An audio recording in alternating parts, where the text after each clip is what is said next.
कल बाजार में फल खरीदने गया तो देखा कि एक फल की रेहड़ी की छत से एक छोटा सा बोर्ड लटक रहा था। उस पर मोटे अक्षरों में लिखा हुआ था, घर पर कोई नहीं है, मेरी बूढ़ी माँ बीमार है, मुझे थोड़ी थोड़ी देर में उन्हें खाना, दवा और टॉयलेट कराने के लिए घर जाना पड़ता है। अगर आपको जल्दी है तो अपनी मर्जी से फल तोल ले। रेट साथ ही में लिखे हैं। पैसे कोने पर गत्ते के नीचे रख दे। धन्यवाद। अगर आपके पास पैसे नहीं हो तो आप मेरी तरफ से मुफ्त ले जाना, इजाजत है।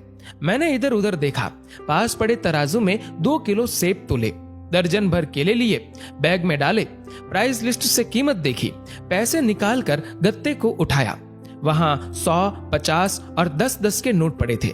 मैंने भी पैसे उसमें रखकर उसे ढक दिया, बैग उठाया और अपने फ्लैट पर लौट आया। रात को खाना खाने के बाद हर रोज की तरह मैं और मेरा भाई टहलने के लिए निकले। मेरी नजर उसी सुबह वाली रेहड़ी पर पड़ी।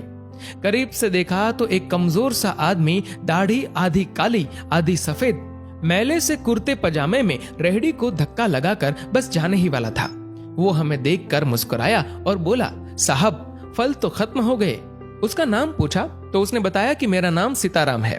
फिर हम सामने वाले ढाबे पर बैठ गए। चाय आई। वो कहने लगा, पिछले 3 साल से मेरी माँ बिस्तर पर है, कुछ पागल सी भी हो गई है और अब तो लकवा भी मार गया है। मेरी कोई संतान नहीं है, बीवी मर गई है, सिर्फ मैं हूं और मेरी माँ। माँ की देखभाल करने वाला कोई नहीं है, इसलिए मुझे ही हर वक्त माँ का ख्याल रखना पड़ता है। एक दिन मैंने माँ के पाँव दबाते हुए बड़ी नरमी से कहा, माँ तेरी सेवा करने को तो बड़ा जी चाहता है, पर जेब खाली है और तू मुझे कमरे से बाहर निकलने नहीं देती। कहती है तू जाता है तो जी घबराने लगता है। तू ही बता मैं क्या करूं, न मेरे पास कोई जमा पूंजी है। ये सुनकर माँ ने हाँफते कांपते उठने की कोशिश की।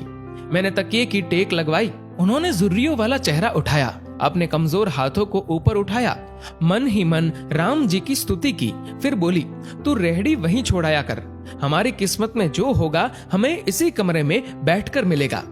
मैंने कहा, माँ क्या बात करती हो, मैं रेहड़ी वहां छोड़ाऊंगा तो कोई चोर उचक्का सब कुछ ले जाएगा। आजकल कौन किसका लिहाज करता है और बिना मालिक के कौन फल खरीदने आएगा। माँ कहने लगी, तू राम का नाम लेने के बाद रेहड़ी को फलों से भरकर छोड़कर आ जाया कर, ज्यादा बकबक मत कर, शाम को खाली रेहड़ी ले आया कर। अगर तेरा 1 भी रुपया गया तो मुझे बोलियो। 2.5 साल हो गए हैं भाई साहब, सुबह रेहड़ी लगा आता हूँ, शाम को ले जाता हूँ। लोग पैसे रख जाते हैं, फल ले जाते हैं, एक धेला भी ऊपर नीचे नहीं होता, बल्कि कुछ तो ज्यादा भी रख जाते हैं। कभी कोई माँ के लिए फूल रख जाता है, कभी कोई और चीज। परसों एक बच्ची पुलाव बनाकर रख गई, साथ में एक पर्ची भी थी जिसमें लिखा था अम्मा के लिए। बीते हफ्ते एक डॉक्टर अपना कार्ड छोड़ गए, पीछे लिखा था, माँ की तबीयत नाजुक हो तो मुझे कॉल कर लेना, मैं आ जाऊंगा। कोई खजूर रख जाता है तो कोई कुछ और खाने की चीज। रोजाना कुछ न कुछ मेरे हक के साथ मौजूद होता है। न माँ हिलने देती है, न मेरे राम कुछ कमी रहने देते हैं। माँ कहती है, तेरे फल मेरा राम अपने फरिश्तों से बिकवा देता है। आखिर में इतना ही कहूंगा कि अपने माँ बाप की खिदमत करो और देखो दुनिया की कामयाबियां कैसे हमारे कदम चूमती है। दोस्तों, इस वीडियो को लेकर आपकी क्या राय है, नीचे कमेंट करके जरूर बताएगा। और अगर आपको ये वीडियो अच्छा लगा हो तो इस वीडियो को लाइक करेगा, शेयर करेगा ज्यादा से ज्यादा लोगों तक। और ऐसे ही और भी इंस्पिरेशनल वीडियोस के लिए सब्सक्राइब करें हमारे यूट्यूब चैनल को और फेसबुक पर फॉलो करें हमारे पेज को। धन्यवाद।